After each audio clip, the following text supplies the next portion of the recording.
Hello mga suki, welcome back sa ating channel. Ngayon gagawa tayo ng pattern ng skirt o pattern ng palda. Ito yung ating mga sukat. Yung ating pole length ay 10.5, waistline 28, ang ating hips ay 36. So gagamit tayo ng roller. Meron tayong roller na maliit, saka yung curve.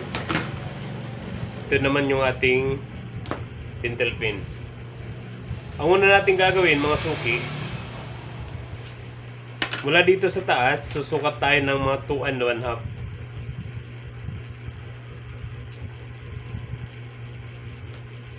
Pagkatapos natin sumukat, lalagyan naman natin ng guhit. So ikukunik natin yung ating sukat. Ngayon naman, mula dito sa side na to, susukat tayo ng 5 inches.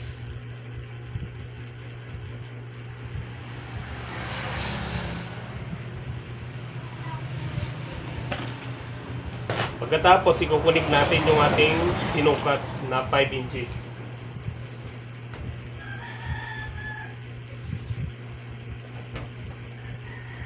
So, idediretso lang natin yung ating guhit. Pagtataka kayo mga suki kung bakit tayo gumuhit dito ng 5 inches. Ito yung gagamitin nating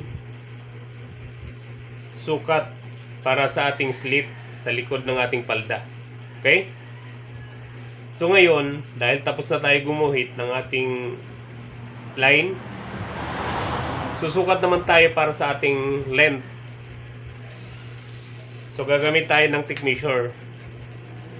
Mula dito sa line na to, iangat natin ng 1/2 inch ng ating tape measure.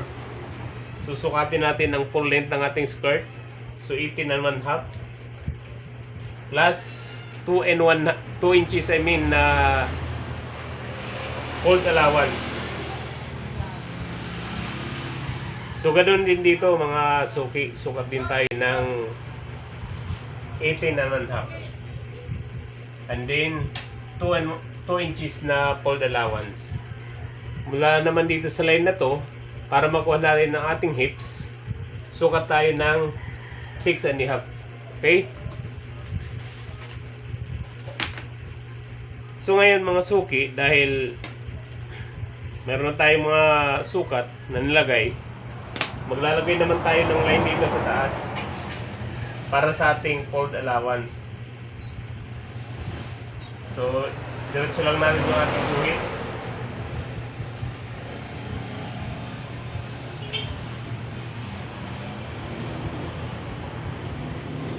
O yan. Ito naman yung ating hips line. So hanggang dyan lang yung ating guhit.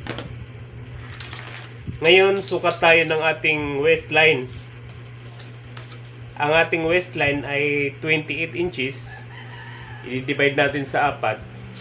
So kalalabasan ay 7 inches. Plus 1 inch na tronsal or dark. Okay? So front and back ng ating skirt, meron tayong dark na ilalagay. Okay? So 8 inches ang ating sukat sa ating waistline dahil nag-plus tayo ng 1 inch para sa ating dark.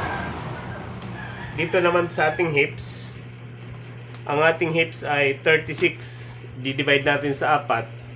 So ang kalalabasan ay 9 inches. Ngayon mga suki, dahil pencil cut yung ating pattern na ginagawa, ang sukat natin na sa ating hips na 9 inches, maglilis tayo ng 1 inch para sa ating laylayan. So 8 inches yung ating ilalagay na sukat dito sa ating laylayan para makuha natin yung pencil cut na sukat. Okay?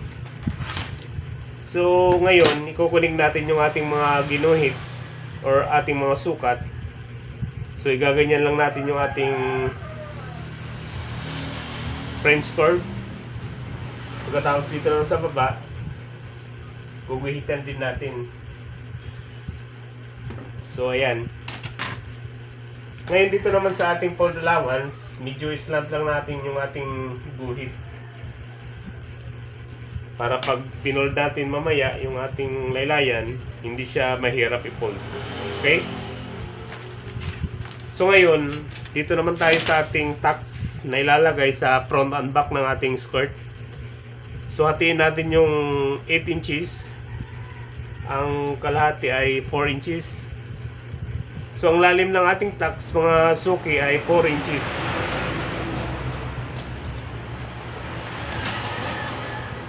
So ngayon maglalagay naman tayo ng guhit dito.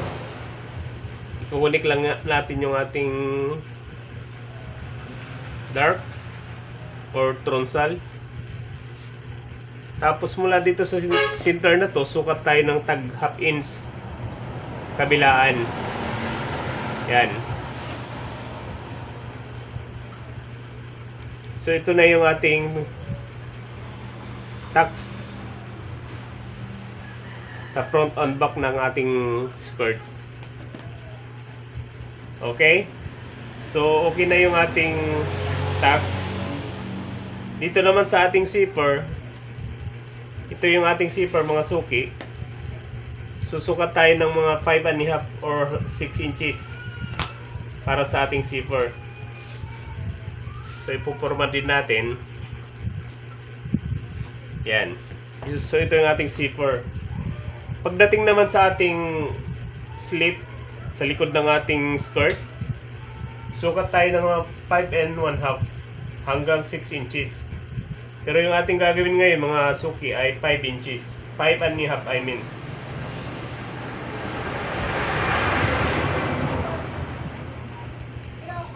So yan. Ito na yung ating slit.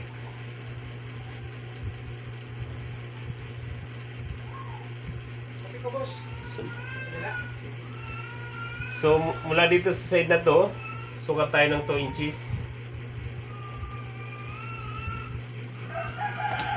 Tapos maglalagay tayo ng guhit.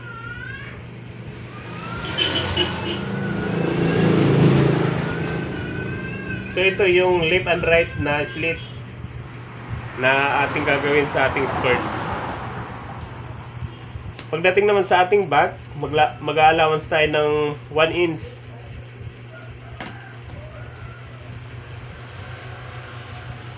So mula dito sa ating guhit, sukat tayo ng 1 inch para sa ating allowance.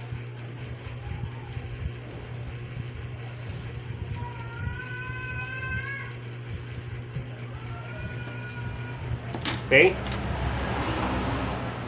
Tapos dito sa side, mga 1 inch din mga suki yung ating allowance. So ilalagay na lang natin.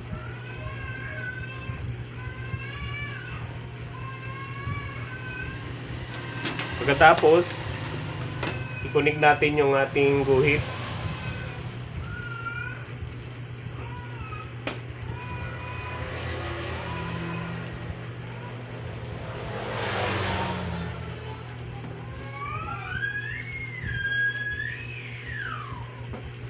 So ito yung ating allowance.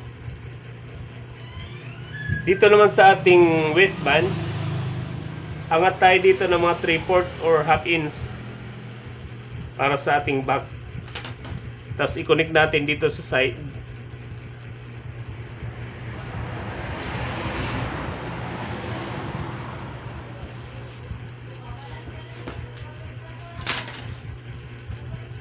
So ito yung ating pattern ng skirt mga suki.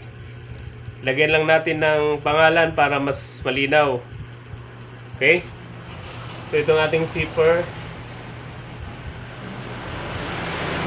Ito yung dark. Ito naman yung hips. Ito yung ating laylayan.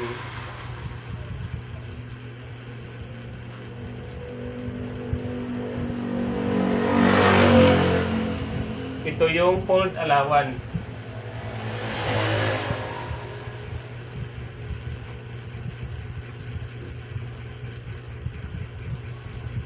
Dito naman, ito yung ating slit. Front and back.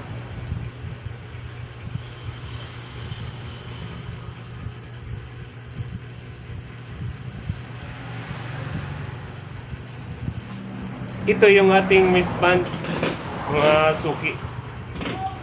So ilalagay natin yung sukat ng ating waistline ay 28. So dito natin ilalagay para makita ng ating tailor na 28 ang kanyang waistline. Okay? So ngayon, dahil okay na yung ating pattern, ikakat na natin.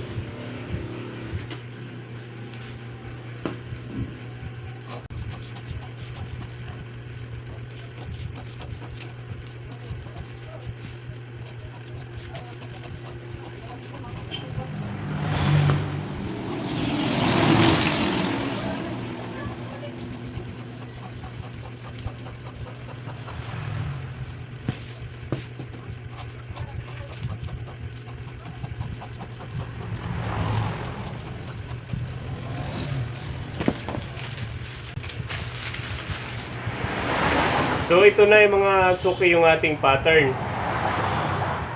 ng ating skirt, okay?